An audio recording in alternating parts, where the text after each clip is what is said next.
ውድ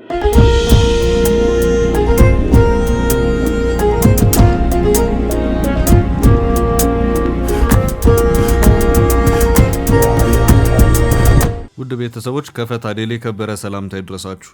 የዕለተ ቅዳሜ ረፋድ ጥንቅራችንን ይዘን ተገኝተናል። ለሰዓቱ የመራረጥንላችሁን መረጃዎች በቅድሚያ በማስተዋወቅ እንጀምራለን። ውድ ቤተሰቦች ቪዲዮዎቻችን እንዲደርሷችሁ ላይክ እና ኮሜንት እንዲሁም ሼር በማድረግ ለሌሎችም ጭምር እንዲደርስ ትብብር እንድታደርጉ በአክብሮት እንጠይቃለን። እናመሰግናለን። በአማራ ክልል በምስራቅ ጎጃም ዞን ከባድ ጥቃት የደረሰ መሆኑ ታውቋል። በዚሁ ዙሪያ በዛሬው ዕለት አዲስ መረጃ ወጥቷል። ተመልክተነዋል። አፈሳ ይቁም ሰላም ይስፈን በሚል መሪ ሐሳብ የተዘጋጀው ሰላማዊ ሰልፍ በመስቀል አደባባይ ተከናውኗል።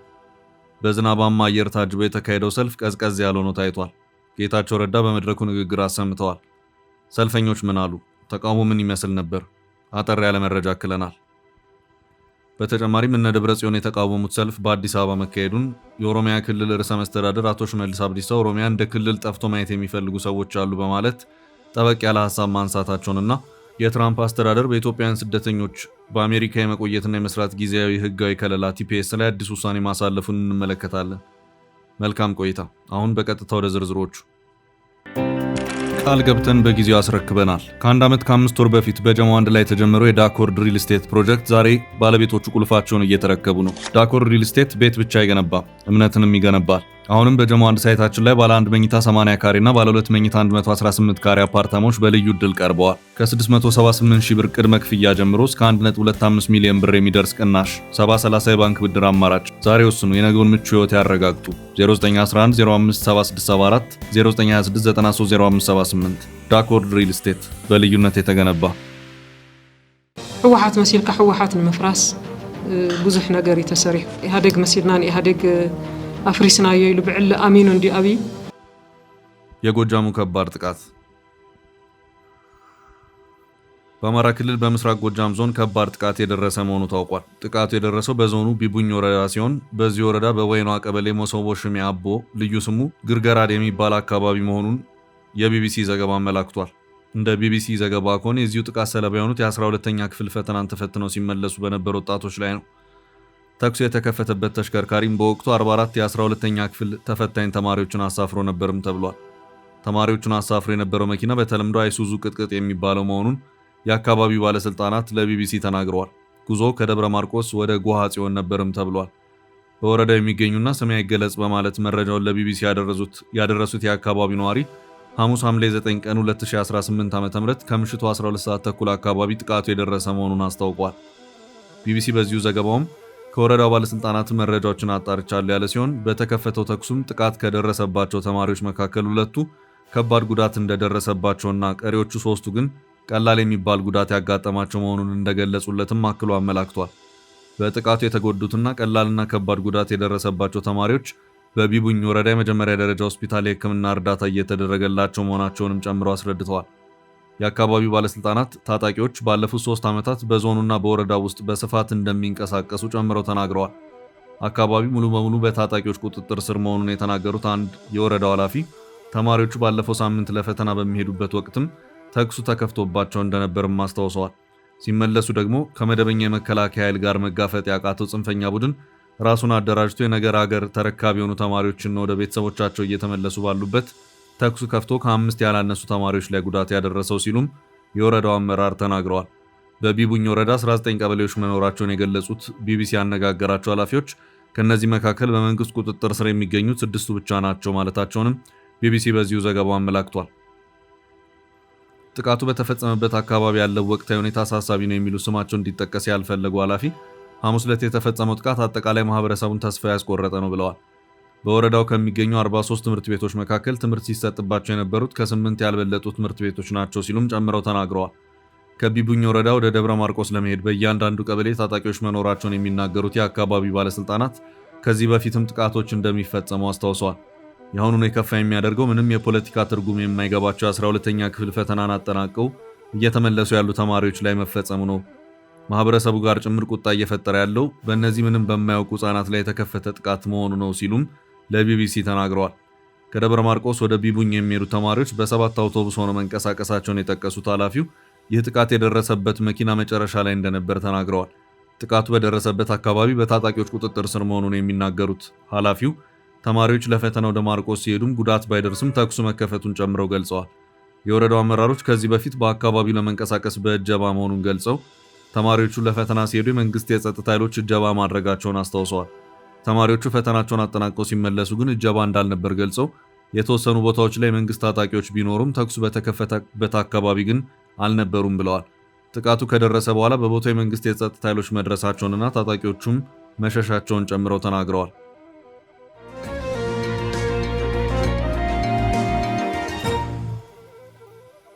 በቀጣይ ርዕስ ምኞት ነው አቶ ሽመልስ አብዲሳ። የኦሮሚያ ክልል ርዕሰ መስተዳደር ሽመልስ አብዲሳ ኦሮሚያ ክልል ጠፍቶ ለማየት የሚመኙና ኦሮሚያ የሚለውን ቃል መስማት የማይፈልጉ አካላት አሉ በማለት መናገራቸውን የዋዜማ ዘገባ አመላክቷል። ዘገባው ርዕሰ መስተዳደሩ አቶ ሽመልስ አብዲሳ የተናገሩት በአዳማ ከተማ እየተካሄደ ባለው ከክልል እስከ ወረዳ መዋቅር ያሉ የመንግስት አመራሮች በሚሳተፉበት መድረክ ላይ መሆኑን አመላክቷል። አቶ ሽመልስ አብዲሳ ይህ ምኞት በፍጹም ሊሳካ አይችልም ማለታቸው የተመለከተ ሲሆን ይልቁንም ክልሉ ወደፊት እየጠነከረ መሬት እየያዘና ውጤታማ እየሆነ ይሄዳል ማለታቸውም ታውቋል። ሆኖም ሽመልስ በዚሁ ንግግራቸው ኦሮሚያ ክልል ጠፍቶ ማየት ይፈልጋሉ ያሏቸውን አካላት ማንነት በስም ለይተው አልጠቀሱም ተብሏል። የኦሮሚያ ክልል መንግስት 21 ዞኖችን በ6 አዳዲስ አበይት አስተዳደራዊ መዋቅሮች ስር የሚያዋቅርበትን ረቂቅ ሰነድ ያዘጋጀ መሆኑን ከሰሞኑ የወጡት መረጃዎች አመላክተዋል። 6ቱ አስተዳደራዊ መዋቅሮች ምስራቅ ኦሮሚያ፣ ደቡብ ምስራቅ ኦሮሚያ፣ ደቡብ ኦሮሚያ፣ ምዕራብ ኦሮሚያ፣ ደቡብ ምዕራብ ኦሮሚያ እና ማዕከላዊ ኦሮሚያ ተብለው ተሰይመዋልም ተብሏል። ለአብነትም አርሲ፣ ምዕራብ አርሲ፣ ባሌ እና ምስራቅ ባሌ ዞኖች በደቡብ ምስራቅ ኦሮሚያ ስር የተዋቀሩ ሲሆን ምስራቅና ምዕራብ ሐረርጌ ዞኖች በምስራቅ ኦሮሚያ ስር እንደሚዋቀሩ ሰነዱ ይገልጻል። ምስራቅ ሸዋ፣ ምዕራብ ሸዋ፣ ሰሜን ሸዋ እና ደቡብ ምዕራብ ሸዋ ዞኖች በማዕከላዊ ኦሮሚያ ስር እንደሚተዳደሩ በሰነዱ ላይ ተጠቅሷልም ተብሏል። ይህ በእንዲህ እንዳለ በኦሮሚያ ክልል ጊምቢ ወረዳ ቶሌ ቀበሌ ከዚህ በፊት ተፈናቅለው የነበሩ ዜጎች ገሚሶ ወደ ግብርና ስራ መግባታቸውን የገለጹ ሲሆን መኖሪያ ቤታቸው የወደመባቸውና በመጠለያ ውስጥ የሚገኙ ዜጎች ደግሞ ለ8 ወራት ያህል ሰብአዊ ድጋፍ እንዳላገኙ ለዶቼ ቬለ ተናግረዋል። በወረዳው በግጭት ወቅት መኖሪያ ቤታቸው ሙሉ በሙሉ የወደመባቸው ሰዎች አሁንም በጊዜያዊ መጠለያ ጣቢያ ውስጥ እንዳሉ የተገለጸ ሲሆን ከህዳር ወዲህ ሰብአዊ ድጋፍ እንዳላገኙ ጠቁመዋል። እነዚህ ከተፈናቃይነት የተመለሱ ዜጎች በ2014 ወደ ደብረ ብርሃን ሄዱ የነበሩ ዜጎች ናቸውም ተብሏል። የወረዳው አስተዳደር በበኩሉ የተፈናቀሉ ዜጎች ወደ መደበኛ ህይወት መመለሳቸውንና በአሁኑ ወቅት በማምረት ላይ እንደሚገኙ የገለጸ ሲሆን መቋቋሚያ ወስደው ወደ ግብርና ስራ ለመግባት ፈቃደኛ ያልሆኑ ያላቸው ግለሰቦች አሉ ሲልም መናገሩን ዘገባው አክሏል።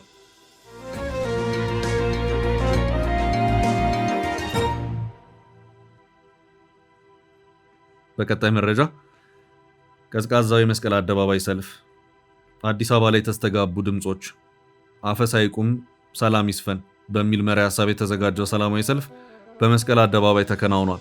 የትግራይ ሰላምና ለውጥ ምክር ቤት ያደራጀው ይህ ሰልፍ በትግራይ ክልል እየተካሄደ ያለው አፈናና ሰቆቃ ለፌዴራል መንግስትና ለዓለም አቀፉ ማህበረሰብ ድምፅ እንዲሆንና መፍትሄ እንዲፈለግለት ለመጠየቅ መሆኑ የተገለጸበት ነበር።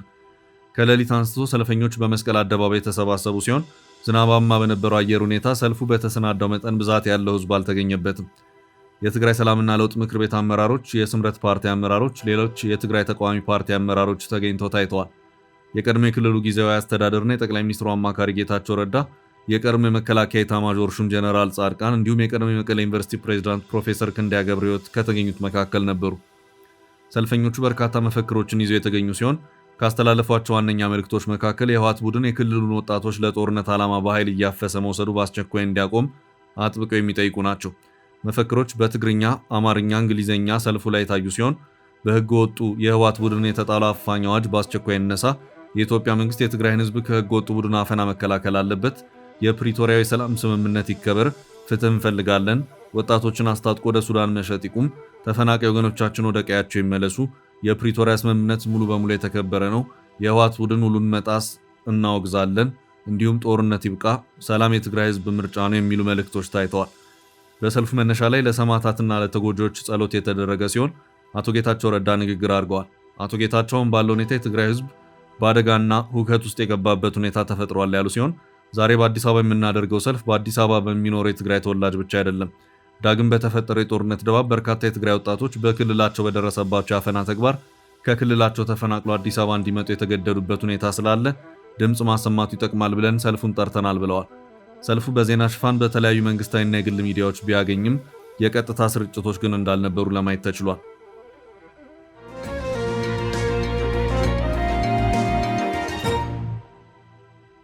በቀጣይ ርዕስ በይፋ ጦርነት ሊከፈትብን ነው ህወሓት። በደብረጽዮን ገብረ ሚካኤል የሚመራ የትግራይ ክልል አስተዳደር ብርቱ ተቃውሞ ሲያሰማበት የቆየው አዲስ አበባ ሰልፍ በዛሬው ዕለት ተካሂዷል። ህወሓት ከዚሁ ሰልፍ ጋር በተያያዘ በሰጠው ይፋ መግለጫ የሰልፉን የጦርነት አዋጅ ሲል ፈርጆታል። በትግራይ ክልል ህዝብ ላይ እየተካሄደ ያለውን አፈናና አስገዳጅ ውትድርና በመቃወም አፈሳ ይቁም ሰላም ይስፈን በሚል መሪ ቃል በአዲስ አበባ መስቀል አደባባይ ሰላማዊ ሰልፍ በይፋ ተካሂዷል። በተዘጋጀው ሰልፍ ላይ ከተላለፉት ዋና ዋና መልእክቶች መካከል በህወሓት የተጣለው አፋኝ አዋጅ በአስቸኳይ እንዲነሳ፣ የኢትዮጵያ መንግስት የትግራይን ህዝብ ከህገ ወጥ ቡድን አፈና እንዲከላከል፣ የፕሪቶሪያ የሰላም ስምምነት እንዲከበርና ተፈናቃይ ወገኖች ወደ ቀያቸው እንዲመለሱ የሚሉ ይገኙበታል። ከዚህም በተጨማሪ ሰልፈኞቹ ወጣቶችን አስታጥቆ ወደ ሱዳን መሸጥ በአስቸኳይ ይቁም የሚል መፈክር በማንገብ ድምፃቸውን አሰምተዋል። በአንጻሩ ይህ በአዲስ አበባ የተካሄደው ሰልፍ በትግራይ ላይ ያነጣጠረ ግልጽ ጦርነት ለመክፈት ታስቦ የተዘጋጀ የሴራ ፖለቲካ አካል ነው ሲሉ የህወሓት ቃል አቀባይ አቶ ሚካኤል አስገዶም ለጋዜጠኞች በሰጡት መግለጫ በጽኑ ኮንነዋል። ቃል አቀባይ በሰጡት መግለጫ ሰልፉ በዋናነት በጠቅላይ ሚኒስትር አብይ አህመድ መንግስት የተዘጋጀ በገንዘብ የተደገፈና እየተንቀሳቀሰ ያለ የጥፋት እንቅስቃሴ ነው ሲሉ ከሰዋል። አቶ ሚካኤል አያይዞም ሰልፉ ቀደም ሲል በትግራይ ህዝብ ላይ የተፈጸመውን ጄኖሳይድ ለማስቀጠል፣ በትግራይ ህዝብ መካከል የውስጥ ክፍፍል ለመፍጠር፣ እርስ በርስ ግጭት ለማስነሳትና ዓለም አቀፉ ማህበረሰብ ለማሳሳት የታለመ መሆኑን ህዝቡ በግልጽ ሊረዳ ይገባል ሲሉ አሳስበዋል። ቃል አቀባዩ አክለውም የዚህ ሰልፍ ዋና ዓላማ ተፈናቃይ ወገኖች ወደ ቀያቸው እንዳይመለሱ፣ የተያዙ የትግራይ መሬቶች እንዳይለቀቁና ክልሉ በተከፋፈለ ሁኔታ እንዲቀጥል ለማድረግ መሆኑን ገልጸው በዚህ እንቅስቃሴ ውስጥ የሚተባበሩ የተወሰኑ የትግራይ ተወላጆች መኖራቸውን ጠቅሰዋል። ለሰልፉ የተዘጋጁት መፈክሮች በትግራይ ጦርነት ይጀመር፣ የትግራይ መንግስት ይፍረስ የሚሉ መሆናቸውን በመጥቀስ በአዲስ አበባ የሚኖሩ የትግራይ ተወላጆች ይህንን ሰልፍ በማስተዋል ከተሳትፎ እንዲቆጠቡ ቀደም ሲል ጥሪ ማቅረባቸውን አስታውሰዋል።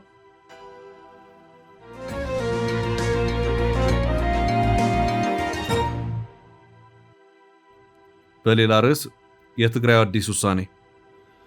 በትግራይ ክልል በጦርነቱ እና በነበረው አለመረጋጋት ምክንያት ተቋርጠው የነበሩ የፍትህና የዳኝነት ስርዓቶችን ሙሉ በሙሉ ወደ መደበኛ መዋቅራቸው ለመመለስ የሚያስችል አዲስ መመሪያ ይፋ መደረጉን የትግራይ ጠቅላይ ፍርድ ቤት ፕሬዝዳንት ጽህፈት ቤት አስታውቋል። የመዝገቦች ርክክብ ስርዓትን ለመምራት የወጣ የአስተዳደር መመሪያ ቁጥር 1 2018 የተሰኘው ይህ ሰነድ በክልሉ የተፈጠረውን አንጻራዊ ሰላም ተከትሎ የህዝብን ደህንነትና የህግ የበላይነትን ለማረጋገጥ የወጡ አዋጆችን መሰረት አድርጎ የተዘጋጀ ነው። እንደ ሪፖርተር ዘገባ ይህ አዲስ መመሪያ በጦርነት ወቅት በተለያዩ ደረጃዎች ባሉ የክልሉ ፍርድ ቤቶችና ማህበራዊ ፍርድ ቤቶች እጅ የሚገኙ የወንጀልና የፍትሐ ብሔር መዛግብት ደህንነታቸው ተጠብቆ ለሚመለከተው ህጋዊ አካል የሚተላለፉበትን ግልጽ የኃላፊነት መዋቅር ይዘረጋል።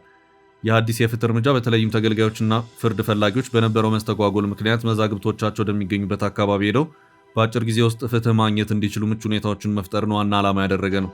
መመሪያው ከጠቅላይ ፍርድ ቤት፣ ከማዕከላዊና ከወረዳ ፍርድ ቤቶች የተውጣጡ ዋና ሬጅስትራሮች፣ የየክፍሉ ኃላፊዎችና አስተባባሪዎች በጋራ የሚሰሩበትን የርክክብ ሂደት በዝርዝር ያስቀምጣል። የጠቅላይ ፍርድ ቤቱ ፕሬዝዳንት ባስተላለፉት ጥብቅ የጽሑፍ ትዕዛዝ መሰረት ይህ መመሪያ በሁሉም የክልሉ ፍርድ ቤቶችና ማህበራዊ ፍትህ አካላት ላይ በአስቸኳይ ተፈጻሚነት የሚኖረው ሲሆን ማንኛውም የርክክብ ሂደት በሰነድ በፎርማትና በፊርማ ብቻ ተረጋግጦ በከፍተኛ ጥንቃቄ እንዲከናወን መመሪያ ተሰጥቷል። የህግ ባለሙያዎች እንደሚገልጹት ይህ የትግራይ ጠቅላይ ፍርድ ቤት የወሰደው አዲስ እርምጃ በክልሉ የህግ የበላይነትን መልሶ ለማቋቋምና ለህዝቡ ቀልጣፋ የፍትህ አገልግሎት ለመስጠት በሚደረገው ጥረት ውስጥ አዲስና ተስፋ ሰጪ ምዕራፍ ተደርጎ ይወሰዳል። የአፈጻጸም ሂደቱ ያለምንም መስተጓጎል እንዲከናወንም በየደረጃው ባሉ የፍርድ ቤት ኃላፊዎች አማካኝነት ጥብቅ ክትትልና ቁጥጥር እንደሚደረግበት ፍርድ ቤቱ አስታውቋል። በአጠቃላይ ይህ መመሪያ በጦርነቱ ሳቢያ የተበታተኑ የዜጎችን የፍርድ መዛግብት በዘመናዊ መልክ መልሶ በማደራጀት የህዝቡን የዳኝነት መብት ለማስከበር የተወሰደ አስተዳደራዊ ሪፎርም መሆኑ ተመልክቷል።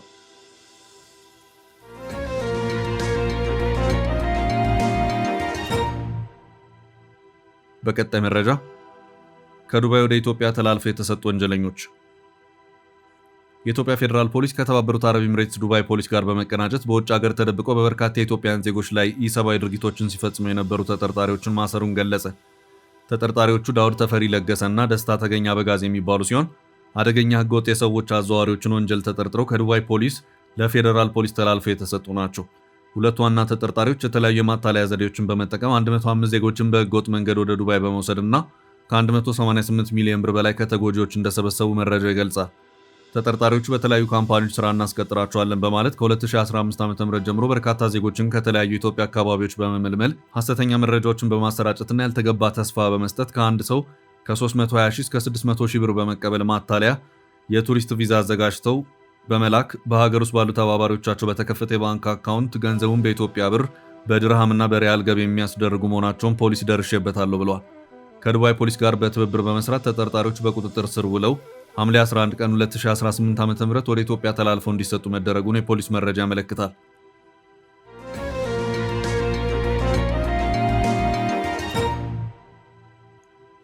በቀጣይ ርዕስ ትራምፕ በኢትዮጵያውያኑ ጉዳይ አዲስ ውሳኔ። የትራምፕ አስተዳደር በኢትዮጵያውያን ስደተኞች በአሜሪካ የመቆየትና የመስራት ጊዜያዊ ሕጋዊ ከለላ ወይም ቲፒኤስ ላይ አዲስ ውሳኔ አሳልፏል። የአሜሪካ የዜግነትና ኢሚግሬሽን አገልግሎት ለኢትዮጵያንና ለሌሎች 6 ሀገራት ዜጎች የሰጠውን የጊዜያዊ ከለላ ወይም ቲፒኤስ የሥራ ስምሪት ፍቃድ ሰነዶች ማብቂያ ጊዜን በጥቂት ቀናት ብቻ በድጋሚ ማራዘሙን በሰጠው ይፋዊ መግለጫ አመልክቷል። በትላንትናው ዕለት በተላለፉ በዚህ አስቸኳይ መመሪያ መሰረት ለኢትዮጵያና ለደቡብ ሱዳን ዜጎች የተሰጠው የሥራ ፍቃድ ማብቂያ ጊዜ እስከ መጪው ጁላይ 30 ቀን 2026 ድረስ ብቻ የተራዘመ መሆኑ ተገልጿል።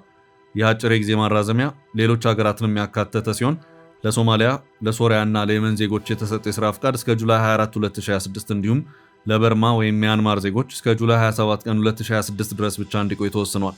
ተቋሙ እነዚህን ሀገራት የቲፒኤስ የሥራ ፍቃድ ጊዜ በአጭር ቀናት ልዩነት ብቻ እያራዘመ የሚገኘው የአሜሪካ ጠቅላይ ፍርድ ቤት ባለፈው ወር የትራምፕ አስተዳደር በሄይቲና በሶሪያ ዜጎች ላይ አሳልፎት የነበረውን የቲፒኤስ ስረዛ ዕቅድ ሕጋዊ ነው በማለት ተግባራዊ ማድረግ እንደሚችል መወሰኑን ተከትሎ ነው። የጠቅላይ ፍርድ ቤት ውሳኔ ኢትዮጵያን ጨምሮ በቀሪዎቹ ሀገራት ዜጎች ላይም በየግዛቱ ፍርድ ቤቶች እየታዩ ያሉ የሕግ ክርክሮችን ውጤት ሙሉ በሙሉ ሊቀይረው እንደሚችል ቢገመትም የሀገር ውስጥ ደህንነት መስሪያ ቤት ፍቃዱን በአጭር ጊዜ ውስጥ ለመሰረዝ የሚያደርገው ጥረት መቀጠሉም ተጠቁመዋል። ቀደም ሲል በነበረው መግለጫ የሄይቲ የሥራ ፍቃድ ጊዜ እስከ ጁላይ 24 ቀን 2026 ድረስ መራዘሙ የተገለጸ ሲሆን የእነዚህ ሀገራት ዜጎች ቀደም ሲል የተሰጣቸው የሥራ ፍቃድ ማብቂያ ጊዜ ትላንት የተጠናቀቀ በመሆኑ ተቋሙ ይህንን የአጭር ቀናት ማራዘሚያ ለመስጠት መገደዱ ተመልክቷል። በአሁኑ ወቅት አፍሪካን ኮሚኒቲስ ቱጌዘር የተሰኘውን ተቋም ጨምሮ የኢትዮጵያ የተለያዩ ዓለም አቀፍ የሰብአዊ መብትና የስደተኞች ተሟጋች አካላት የኢትዮጵያን፣ የሶማሊያን፣ የደቡብ ሱዳንን፣ የየመንንና የበርማን የቲፒኤስ መብት ለማስጠበቅ በአሜሪካ መንግስት ላይ ክስ መስርተው በከፍተኛ ደረጃ በሕግ እየተከራከሩ ይገኛሉ። የሕግ ባለሙያዎች የትራምፕ አስተዳደር ስደተኞችን በብዛት ከሀገር ለማስወጣት የያዘው ጠንካራ ፖሊሲና የጠቅላይ ፍርድ ቤት ውሳኔ ተደማምሮ በአሜሪካ የሚኖሩ በሺዎች የሚቆጠሩ ስደተኞችን የሥራ ፍቃድ በመንጠቅ ወደ ሀገራቸው እንዲመለሱ ሊያስገድዳቸው ይችላል ሲሉ ስጋታቸውን እየገለጹ ነው። ውድ ቤተሰቦቻችን ለዛሬ ያዝንላችሁን ርዕሰ ጉዳዮች እዚህ ላይ ቋጨን። ላይክ፣ ሼር እና ኮሜንት በማድረግ ለቻናላችን ድጋፋችሁን መግለጽ እንዳትዘነጉ እያልን ከሌሎች መረጃዎች ጋር ደግመን እስክንገናኝ ቸር ያሰማን ስንል ተሰናበትን።